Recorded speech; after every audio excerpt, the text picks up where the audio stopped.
ദൈവനാമത്തിന് മഹത്വം ഉണ്ടായിരിക്കട്ടെ. വീണ്ടും ഒരു വീഡിയോയുമായി ബുക്ക് ഓഫ് ലോഡിലൂടെ നിങ്ങളുടെ മുമ്പിൽ എത്തുവാൻ ദൈവം കൃപ ചെയ്തതിന് നന്ദി പറയുന്നു.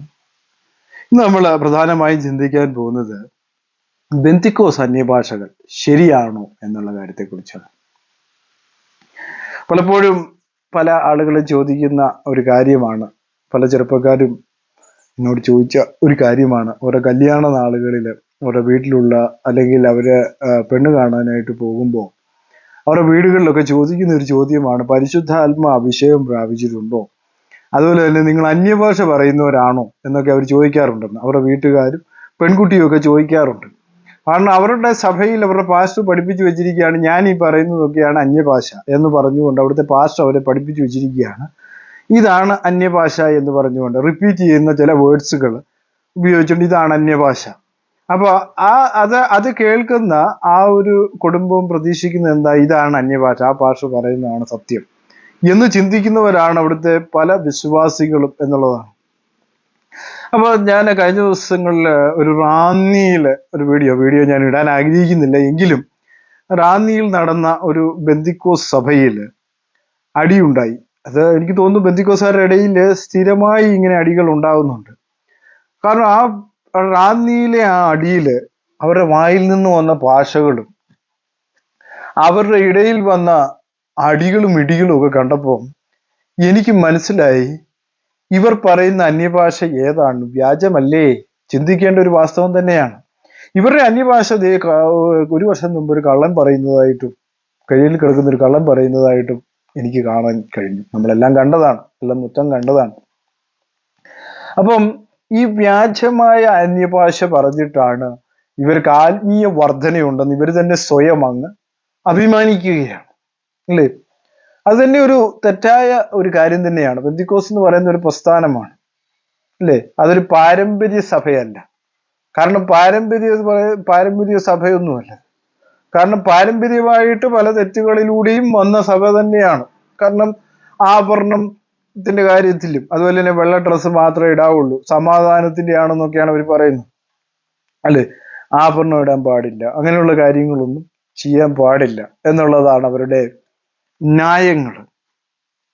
ഇതെല്ലാം അവർക്കുണ്ടായിട്ടും എന്തേ അവരുടെ ഇടയിൽ ഈ തർക്കവും അടിയും ഒരാൾക്ക് ഒരുത്തനെ കാണാൻ പറ്റാത്ത സ്ഥിതിയും ഒക്കെ എങ്ങനെ? ഇപ്പൊ നമ്മൾ സമുദായ സഭകളിലേക്കൊക്കെ ചെല്ലുമ്പോൾ ഇവരെയും താരതമ്യക്കുറിച്ച് നോക്കുമ്പോൾ ഒരു വ്യത്യാസവും. കഴിഞ്ഞ ദിവസം അവിടെ റാന്നിയിൽ നടന്ന അടിയെക്കുറിച്ച് ഞാൻ ചിന്തിച്ചപ്പോൾ എനിക്ക് മനസ്സിലായി, ഇവരും തമ്മിൽ വലിയ വ്യത്യാസമൊന്നും തന്നെയില്ല.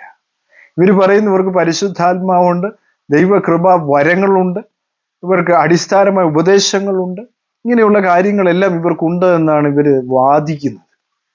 പക്ഷേ ഒന്നുമില്ല എന്നുള്ള സത്യമാണ് നമുക്ക് കാണാൻ കഴിയുന്ന ഒരു വാസ്തവം എന്ന് പറയുന്നത്.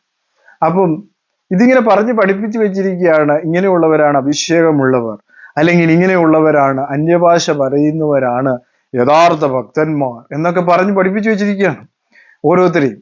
അങ്ങനെ തെറ്റായ പഠിപ്പിരികൾ ഈ അന്യഭാഷ പറയുന്ന ഒരു ഭാഷയോട് അതിൻ്റെ അർത്ഥം ഒന്ന് പറഞ്ഞു തരാമോ എന്ന് ചോദിച്ചാൽ ആ ഭാഷക്ക് അറിയത്തില്ല. അപ്പൊ ഒരിക്കലൊരു പാസ്റ്റർ, ബോംബെയിലുള്ള ഒരു പാസ്റ്റർ അതൊക്കെ എഴുതിയെന്നൊക്കെയാണ് പറയുന്നത്. അദ്ദേഹം ഉണ്ടാക്കി എഴുതിയതാണോ അദ്ദേഹത്തിന് ഉറപ്പായിട്ട് എഴുതിയതാണോ എന്ന് എനിക്കറിയത്തില്ല. അദ്ദേഹം പറയുന്ന ഒരു ബുക്കിൽ എഴുതിയിട്ടുണ്ട് ഇതിന്റെ അർത്ഥം എന്നാന്ന്. പിന്നെ പണ്ട് കാലങ്ങളിലൊക്കെ പറയുമ്പോൾ ചില ആളുകളെ കുറിച്ച് ഞാൻ കണ്ട ഒരു കാഴ്ച എന്ന് പറയുന്നത്, ഈ അന്യഭാഷ എന്ന് പറയുമ്പോൾ അവരുടെ സ്വന്തമായ മാതൃഭാഷ മാത്രം അറിയാവുന്ന വ്യക്തികൾ മറ്റൊരു രാജ്യത്ത് പോകുമ്പോൾ അവർക്ക് അവിടുത്തെ ഭാഷ അറിയത്തില്ല. അപ്പോൾ അങ്ങനെ വരുമ്പോൾ ദൈവം അവരുടെ നാവിൽ അവരുടെ ഭാഷ കൊടുക്കാറുണ്ട്.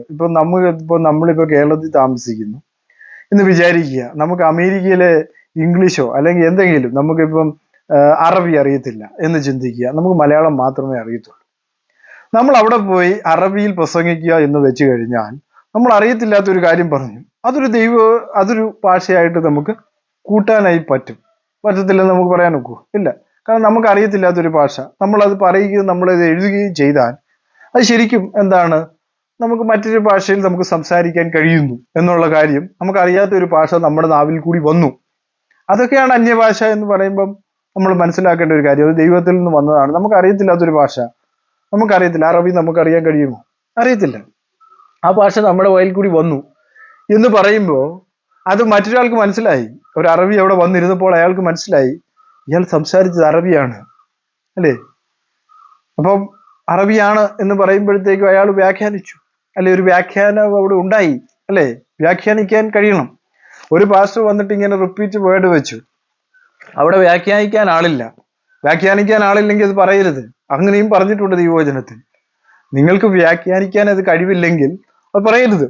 പണ്ടൊക്കെ ഞാൻ പെന്തിക്കോസിൽ പോകുന്ന കാലത്തൊക്കെ എനിക്കും ഇതുപോലെ പാസ്റ്റർമാരെ കേട്ടിട്ട് ഇങ്ങനെ റിപ്പീറ്റ് വാക്കുകൾ ഉപയോഗിച്ചിട്ടുണ്ട്. പക്ഷെ അത് ഞാൻ പലപ്പോഴും ഓർത്ത് ഇതിന്റെ അർത്ഥം എന്താണെന്ന് ഞാനും ചിന്തിച്ചിട്ടുണ്ട്. പക്ഷെ യാതൊരു അർത്ഥവുമില്ലാത്ത ഈ സംഭവം എന്താണെന്ന് ഞാൻ ചിന്തിച്ചിട്ടുണ്ട്. പക്ഷെ ദൈവവചനം പഠിച്ചപ്പോ എനിക്ക് മനസ്സിലായ ഒരു കാര്യം എന്ന് പറയുന്നത് അതൊന്നും അന്യഭാഷകളല്ല, ഇവരുണ്ടാക്കിയെടുക്കുന്ന ഏതോ ഒരു ഭാഷയാണിത്, അല്ലേ? ദൈവം സംസാരിക്കുന്നു എങ്കിൽ അത് വ്യാഖ്യാനിച്ചുകൂടെ കൊടുക്കാൻ സന്നദ്ധനാകണം. അല്ലാതെ വേറൊരാൾ വന്ന് അതിനകത്ത് കയറി അയാൾ പരിഹസിക്കുകയല്ലേ? കാരണം അറിയത്തില്ലാത്ത ഒരു വ്യക്തി, ദൈവവചനത്തെ കുറിച്ച് യാതൊരു അറിവുമില്ല, അന്യഭാഷ എന്താണെന്ന് അറിയത്തില്ലാത്ത ഒരാൾ വന്ന ആ സഭയിൽ, അതവിടെ എഴുതി വെച്ചിട്ടുണ്ട്, സഭയിൽ കയറിയാൽ അവൻ എന്ത് ചെയ്യും? ഇവരെ കളിയാക്കും, പരിഹസിക്കും. ഇവരെന്താ ഈ പറയണേ എന്ന് പരിഹസിക്കും. അതേസമയം അതിന്റെ വ്യാഖ്യാനം അവനോട് പറഞ്ഞു കൊടുത്താൽ, അങ്ങനെ പറഞ്ഞു കൊടുക്കാൻ കഴിവുള്ള പാസ്റ്റർ ആണെങ്കിൽ അത് അവന് പറഞ്ഞു കൊടുത്താൽ പിന്നെ പരിഹസിക്കത്തില്ല. അതിന് നിങ്ങൾക്ക് കഴിയുമോ? കഴിയത്തില്ല. കഴിയാത്തിടത്തോളം കാലം നിങ്ങൾ പറയുന്നതൊന്നും അന്യഭാഷകളല്ല, അല്ലേ? നിങ്ങൾക്ക് അങ്ങനെ കഴിയുമെങ്കിൽ നിങ്ങൾക്കൊരു എന്താ പറയുക, സ്വർഗീയ ഭാഷ വരുന്നുണ്ടെങ്കിൽ സ്വർഗീയമായ കാര്യങ്ങൾ നിങ്ങൾക്കറിയാം, അല്ലേ? അബ്രഹാമിനെ കുറിച്ച് നമ്മൾ പഠിക്കുമ്പോൾ നടക്കാൻ പോകുന്ന കാര്യങ്ങളെല്ലാം ദൈവം ഭക്തനെ അറിയിക്കൂ എന്ന് പറഞ്ഞാൽ അബ്രഹാമിനെ അറിയിക്കുമായിരുന്നു. സ്വപ്നത്തിലൂടെയും ദർശനങ്ങളിലൂടെയും അബ്രഹാമിനെ അറിയിക്കുമായിരുന്നു, അല്ലേ? അബ്രഹാമിന് കുഞ്ഞുങ്ങൾ ഉണ്ടാകുന്നതിന്റെ കാര്യത്തെക്കുറിച്ച് നമ്മൾ പഠിക്കുമ്പോൾ അവിടെ പറയുന്ന ഒരു കാര്യം എന്താണ്? ആകാശത്ത് നക്ഷത്രങ്ങളെ കാണിച്ചു, മണൽത്തരികളെ കാണിച്ചു, ഇതുപോലെ കുഞ്ഞുങ്ങൾ ഉണ്ടാവും എന്ന് പറഞ്ഞു. സംഭവിച്ചില്ലേ? ഇതാണ് ദൈവത്തിന്റെ വാഗ്ദത്തം. ദൈവം സംസാരിക്കുക എന്ന് പറഞ്ഞാൽ അങ്ങനെയാണ്. ആരോടെങ്കിലും ദൈവം അങ്ങനെ സംസാരിച്ചിട്ടുണ്ടോ? ഇല്ല. നിങ്ങൾ തന്നെ ഒരു ആക്ട് ചെയ്ത് ഒരു ശബ്ദം ഉണ്ടാക്കിയിട്ട് അത് റിപ്പീറ്റ് ചെയ്തുകൊണ്ടിരിക്കുകയാണ്. അന്യഭാഷ എന്ന പേരിൽ നിങ്ങൾ തന്നെ അത് റിപ്പീറ്റ് ചെയ്തുകൊണ്ടിരിക്കുകയാണ്. അപ്പൊ ഇങ്ങനെയുള്ള കാര്യങ്ങൾ എന്ത് ചെയ്യാണ്? നിങ്ങൾ നിങ്ങളുടെ തലമുറയും പഠിപ്പിക്കുകയാണ്. നിങ്ങളുടെ തലമുറയെ അതിലേക്ക് നിങ്ങൾ വലിച്ചിട്ടുകൊണ്ടിരിക്കുകയാണ്, അല്ലേ?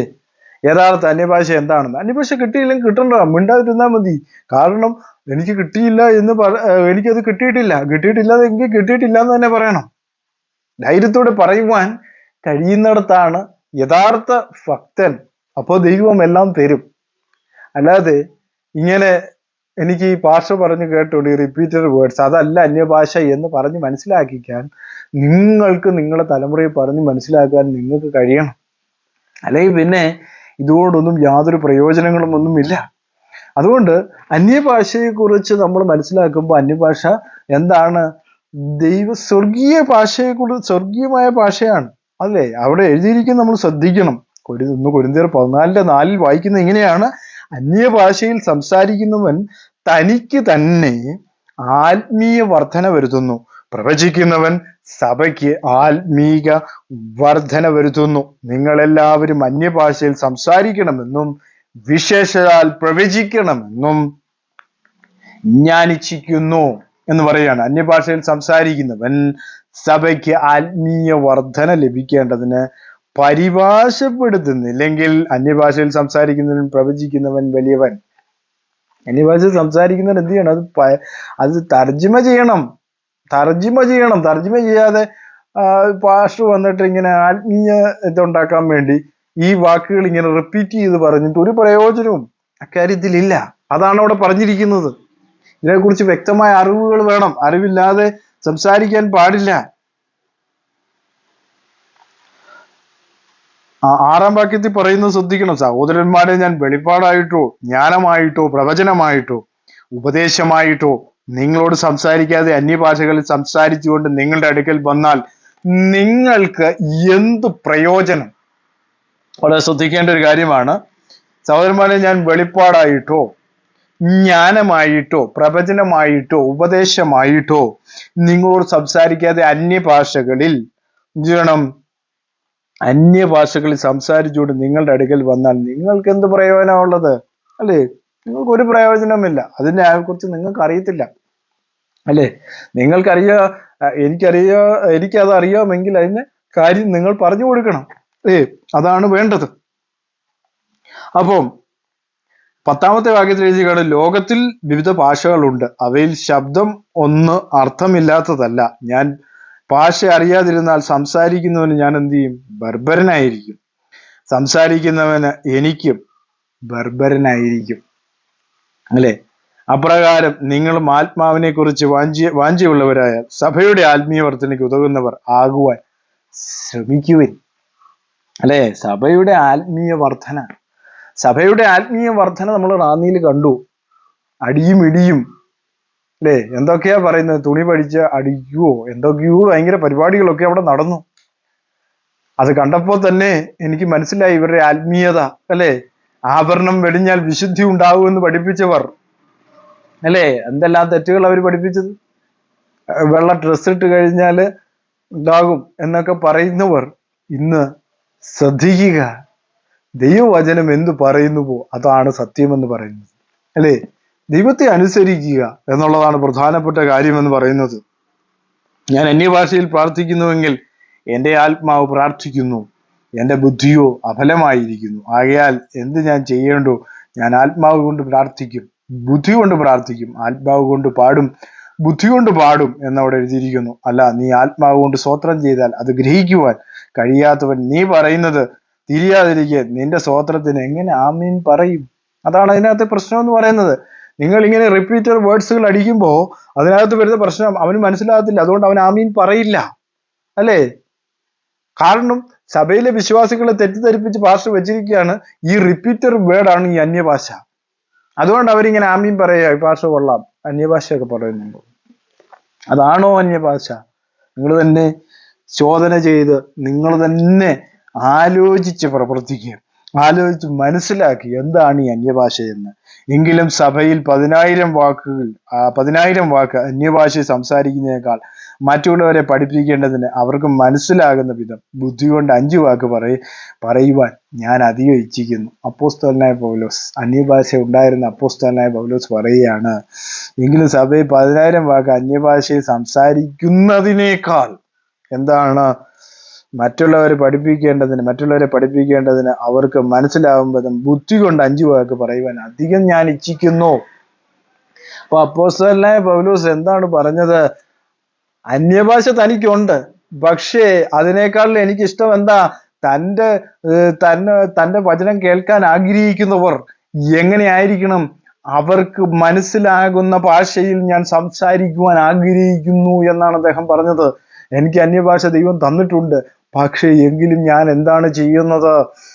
അവർക്ക് മനസ്സിലാകുന്ന രീതി സംസാരിക്കാനാ, അല്ലാതെ റിപ്പീറ്റഡ് വേർഡ്സുകൾ പറയുവാനല്ല ഞാൻ ആഗ്രഹിക്കുന്നത് എന്നുള്ള കാര്യമാണ്. അങ്ങനെയൊന്നും അപ്പോസ്തലനായ പൗലോസ് പറയുന്നില്ല. അപ്പോസ്തലനായ പൗലോസ് പറയുന്നു, അറിയാത്ത ഭാഷയിൽ ഞാൻ എങ്ങനെ അവരെ പറഞ്ഞു മനസ്സിലാക്കും? അറിയാവുന്ന ഭാഷയിൽ ഞാൻ സംസാരിക്കും. അവർക്കറിയാവുന്ന ഭാഷയിൽ ജനത്തിന് വേണ്ടത് എന്താണ് എന്ന് അപ്പോസ്തലൻ മനസ്സിലാക്കിയിരുന്നു എന്നുള്ളതാണ്. അല്ലെ? ഈ പറയുന്ന കള്ള അന്യഭാഷകളല്ല, യഥാർത്ഥ അന്യഭാഷ എന്താണെന്ന് അദ്ദേഹം അവരെ പഠിപ്പിക്കുന്നുണ്ട്. അല്ലേ? അതുകൊണ്ട് അറിയത്തില്ലെങ്കിൽ മിണ്ടാതിരിക്കാനും പറയുന്നുണ്ട്. അപ്പോൾ അന്യഭാഷയിലും, അല്ലേ? ഇപ്പൊ 21-ാമത്തെ വാക്യത്തിൽ എഴുതിയിരിക്കുകയാണ്, അന്യഭാഷകളാലും അന്യന്മാരുടെ അധരങ്ങളാലും ഞാൻ ഈ ജനത്തോട് സംസാരിക്കുമെങ്കിലും അവരെന്റെ വാക്ക് കേൾക്കുകയില്ല എന്ന് കർത്താവ് അരുളിച്ചെയ്യുന്നു എന്ന് ന്യായപ്രമാണത്തിൽ എഴുതിയിരിക്കുന്നു. അതുകൊണ്ട് അന്യഭാഷ അടയാളമായിരിക്കുന്നത് വിശ്വാസികൾക്കല്ല, അവിശ്വാസികൾക്കത്രേ. പ്രവചനമോ അവിശ്വാസികൾക്കല്ല, വിശ്വാസികൾക്ക് തന്നെ. അല്ലേ? വിശ്വാസികൾക്കല്ല അടയാളമായിരിക്കുന്നത്. അപ്പം വിശ്വാസി എങ്ങനെയാണ്? പക്വതയുള്ളവനായിരിക്കണമെന്ന് അപ്പോസ്തലനായ പൗലോസ് പറയുന്നത്. കാരണം നിന്റെ മുമ്പിൽ ഇരിക്കുന്ന വ്യക്തിക്ക് അറിയില്ല എന്നുള്ള ഭാവം നീ മനസ്സിലാക്കിയവരെ പഠിപ്പിക്കാനാണ് പറയുന്നത്.